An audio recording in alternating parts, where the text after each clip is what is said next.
মহলার সাথে সাথে বঙ্গজুড়ে শুরু হয়ে গিয়েছে শারদোৎসব। উৎসবে মাতোয়ারা রায়গঞ্জের মানুষও। পুজো মানেই নতুন বস্ত্র কেনার হিড়িক, তবে সকলের পক্ষে বস্ত্র কেনা সম্ভব হয়ে ওঠে না। এই উৎসবের আবহে প্রতিবারের মতো এবারেও রায়গঞ্জ পৌরসভার 16 নম্বর ওয়ার্ডের কোঅর্ডিনেটর তথা উপপৌর প্রশাসক অরিন্দম সরকারের উদ্যোগে বৃহস্পতিবার একটি বস্ত্র বিতরণ অনুষ্ঠানের আয়োজন করা হয়। কাঞ্চনপল্লীতে এই অনুষ্ঠানটি অনুষ্ঠিত হয়, যেখানে উপস্থিত ছিলেন ওয়ার্ড কোঅর্ডিনেটর অরিন্দম সরকার, বিধায়ক কৃষ্ণ কল্যাণী, পৌর প্রশাসক সন্দীপ বিশ্বাস সহ অনেকেই। প্রায় 1,500 মহিলার হাতে এদিন নতুন পোশাক তুলে দেওয়া হয়।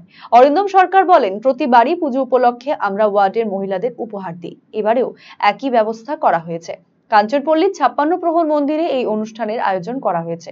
ওয়ার্ডে মহিলা ভোটারের সংখ্যা 1500 জন। সকলকেই এই উপহার দেওয়া হলো। সমস্ত ভেদাভেদের ঊর্ধ্বে প্রত্যেক মা বোনেদের উপহার দিয়ে সন্তুষ্ট অরিন্দম বাবু। উপহার পেয়ে খুশি মহিলারাও।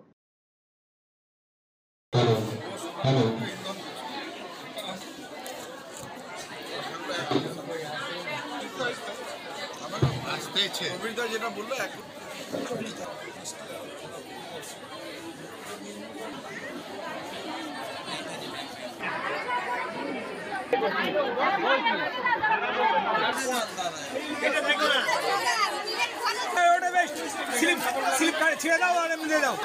আমাদের ওয়ার্ডের লোকরা পুরোপুরি নিশ্চিত।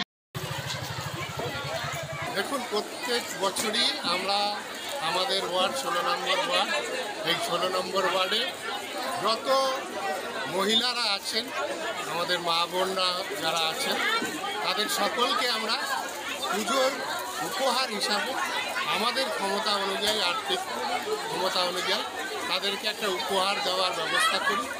এইবারও সেই উপহার বিতরণের যে ব্যবস্থা, সেটা আমরা কাঞ্চনপল্লীর এখানে যে আমাদের 56 প্রহর আছে মন্দির, সেই মন্দির থেকে এই ব্যবস্থা করেছি। কেননা বাইরে প্রাকৃতিক দুর্যোগের পরিস্থিতি, আমাদের ওয়ার্ডের মহিলা ভোটারের সংখ্যা প্রায় 1500 জন আছে। আমরা তাদের সকলকে डिजिटल इंडिया सेल शुरू हो चुका है।